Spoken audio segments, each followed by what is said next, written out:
Best in the business. Ego. The ego. That's ego. Ego hit y'all with another one.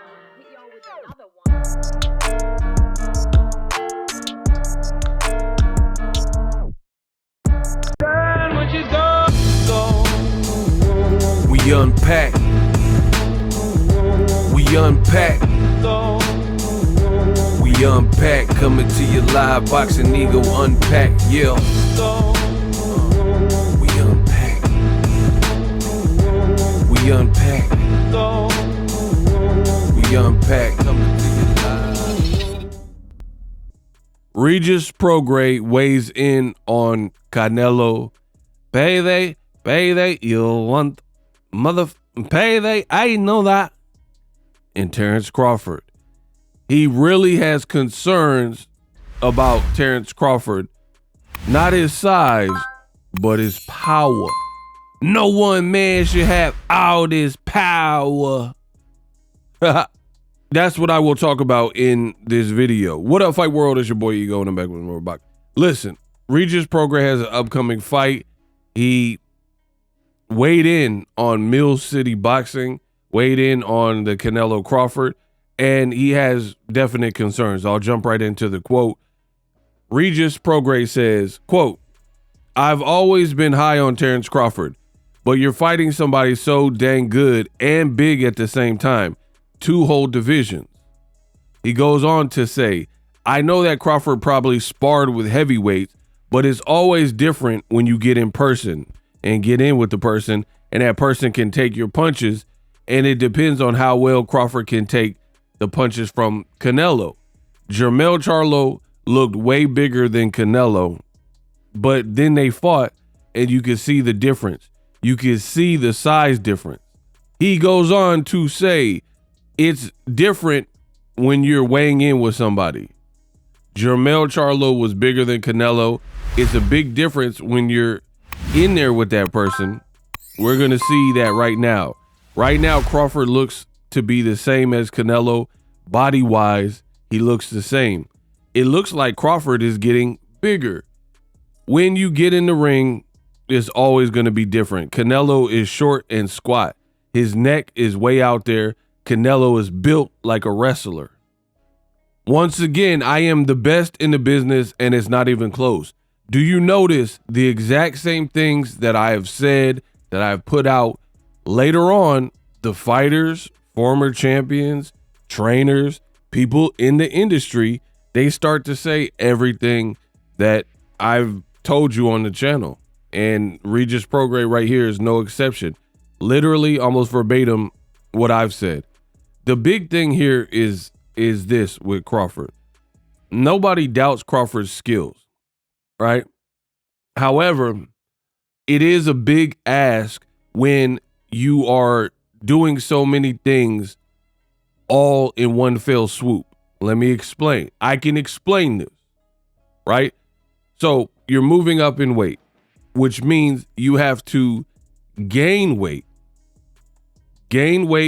bulk up, and then cut down to 168, right? So here's the problem with that. Canelo has been fighting at this weight class almost a decade, or at least 160 or above for almost a decade. You haven't. You've been fighting your most recent career at welterweight, 147 pounds. That's a big difference from 147 up to 168 where you are fighting Canelo. So from welterweight, that's 21 pounds. Right? And you can say, "Oh, but Ego, but he fought Madrimov at 154. Sure. He fought him a year ago at 154. His power did not look the same as welterweight, and I'm not calling you an acclimated 154 pounder when you fought one person and that was it, like a once and done. That's like me calling Gervonta Davis a 140 pounder. But you fought Mario Barrios only at 140 pounds. So Tank Davis is not a 140 pounder. He just dabbled for a fight. That's literally what Crawford did. So using the same example, this would be like Tank Davis going and having like the one fight at 140 and then going and in one motion jumping up 2 more weight classes from 140 and fighting at 154. Big ask. It's a very big ask. And what I don't like the most, this fight feels forced. I've said that from the beginning. But there's a lot of motion and a lot of moves you have to make. Not only do you have to move up 14 to 21 pounds from where you're comfortable, right? So the bulking up. Now, mind you, while you're doing all this to add weight, Canelo Alvarez doesn't have to do anything. He's been fighting at this weight. He knows he can make the weight. He probably has a routine. Like I'm real big on routines, right? So if you guys want one of my keys to success on YouTube and stuff or life, routines. The success is in the routine, right? And the reality is establishing good routines, oftentimes it takes time, right? Like I have morning routines and nighttime routine. Like let's say in the morning you brush your teeth, wash your face, you eat some breakfast, a morning meditate, whatever people do. You have to fine tune that routine, right? Especially when I change it, because sometimes different seasons of my life I need to change. Like, all right, I got allergies. So now if it was the winter and my allergies weren't bothering me, I'm not doing my sinus rinses, my saline rinses, right? With my nose. But now if we're entering spring, summer where allergies bother me, I got to get back on that. You see what I'm saying? So you have to make these modifications. And I'll tell you, from somebody who frequently assesses and makes different changes to, I'm a creature of habit, but depending on the season I'm in, I have to change certain things, right? And a person who does that, I'm telling you, first and foremost, that a new routine, it takes some time getting used to. So why would boxing be no different when you're moving up in 2-3 weight classes in one motion? So you have to, if you're Crawford, you have to prepare your best and hope on a given night that everything is clicking and you can't really have any hiccups. Like, oh, I hurt my hand in sparring, I hurt my hand in the fight, because then you could be a sitting duck against a bigger person. Whereas a person like Canelo, he's been fighting here. He's even fought higher than here at 175.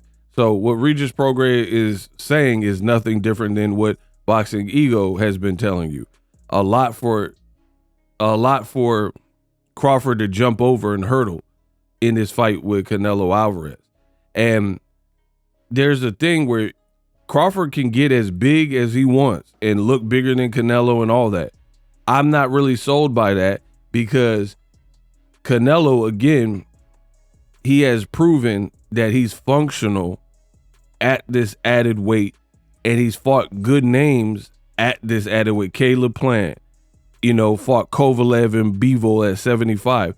So he's fought better and good competition in the higher weight classes to show you he could beat an undefeated Caleb Smith, an undefeated Billy Joe Saunders, undefeated Caleb Plant. Bud has done nothing north of 160 pounds. So to me, when I'm seeing people say, oh, Bud by stoppage, it's plausible, but why would that be your pick based on what? Like, so you fought an 11 fight guy who was definitely inexperienced compared to Canelo in Madrimov, and he gave you all that you can handle, and you didn't even drop him nor stop him.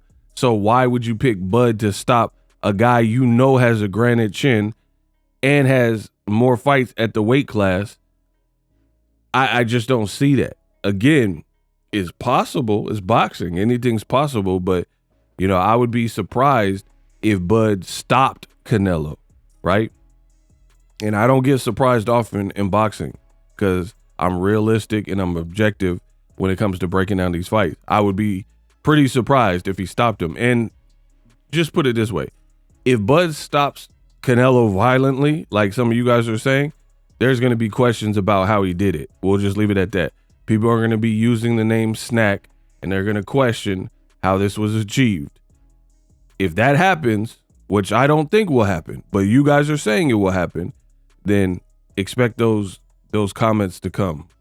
Again, this is real boxing. This is not like movies where, like, if you're in a Creed movie, you could bulk up as big as you want because you're choreographing the punches. Like if you're in Roadhouse, you've seen Conor McGregor. I don't know what you're thinking. Who the f hear that? Right? He bulked up. But let's say, I don't know how much he weighed in Roadhouse, but let's say Conor McGregor weighed 210, right?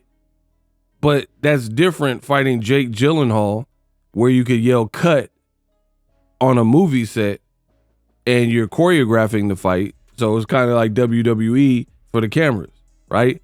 Versus Conor McGregor would get obliterated if he was fighting at 215 and fighting against John Jones or Alex Pereira or one of these big, huge light heavyweights or heavyweights.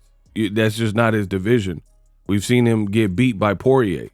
So why would you imagine Conor McGregor would be able to fight Ankalaev and guys like that? Magomed Ankalaev, who just beat Alex Pereira and they're doing a rematch. Why would you pick that? So, it's kind of hard to it's hard to overlook Crawford, but at the same time, it's very hard to be fully confident and lean into him because weight matters. I don't care what people say, weight matters. And that's just the reality. And Crawford, no tune-ups, ring rust, coming off an injury. He got a lot against him. Canelo could hit. Canelo got a chin. Canelo got more experience. Canelo got a better resume. A lot against Terence Crawford. So for me, I guess the strongest angle is for Crawford, and I'm not being facetious or trying to be funny. The strongest angle for a win for Crawford is if you really believe that Canelo Alvarez is completely washed and he's no longer the same fighter.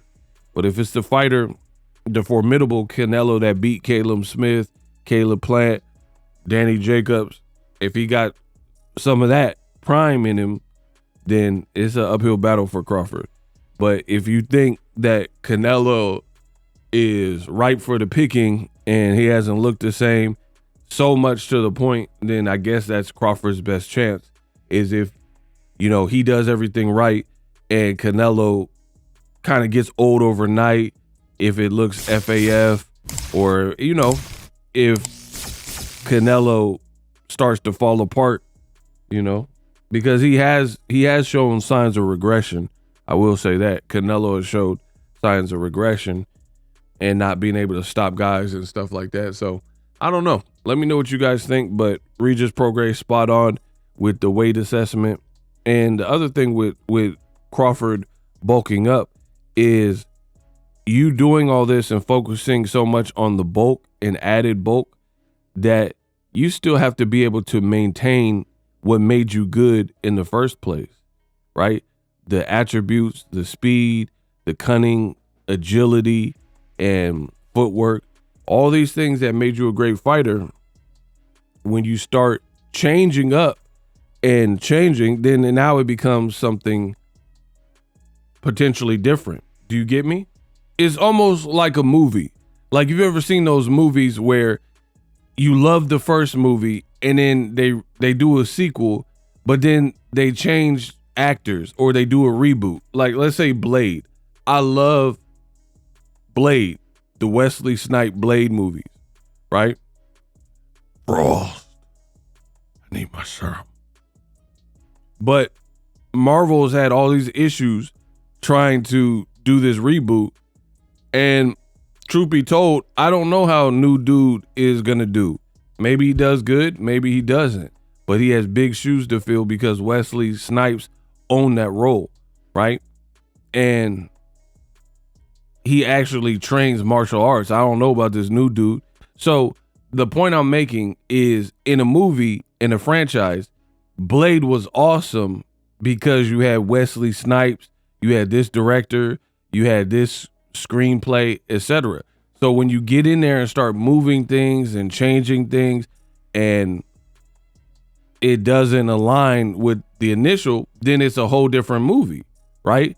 Like, if you're doing a Nightmare on Elm Street movie, you have Robert Englund, who played Freddy Krueger, and he was charismatic. So if you don't get somebody that can fill that void and fill those shoes in the same way, or like Robert Englund was frightening to kids, but he was also comical. So he had that kind of duality. But if you make a movie and if they do a new Nightmare on Elm Street again, right, and they get somebody, a lot of it's gonna depend on who they cast as Freddy Krueger. So that's the same thing with Crawford. Is like, when you get in there and start changing things, putting on muscles, bulking up your legs, doing more eating, who knows how you're gonna feel when you get up in there. You know, when you get in there with Canelo, where it actually matters, you might feel good for a couple rounds and feel like, hey, I could do this. I should have been fighting at the higher weights. But then sometimes, I know athletes, I know pro boxers, and sometimes you get in there and feel great for a certain amount of rounds, but between attrition, the length of time, plus getting punched on by a bigger man, all that stuff can go downhill fast. So we're going to see what it is with Canelo and Crawford. We unpacked. Live streaming can be tough, which is why I use StreamYard. Click the link in the description for StreamYard, which is an awesome tool that enables you to set up your stream with ease of use. Get great results with live streaming. It's what I use.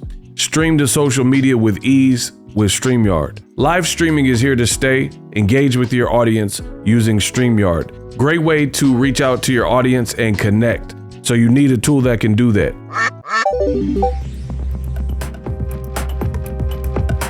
If you're new to YouTube and you're struggling to get views, one tool I can provide to you is TubeBuddy. I've been on YouTube over 10 years.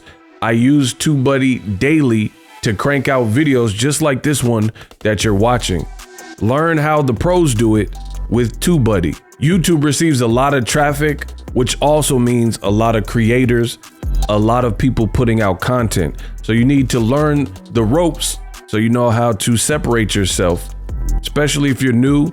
But even if you're a pro, use TubeBuddy. The link is in the description.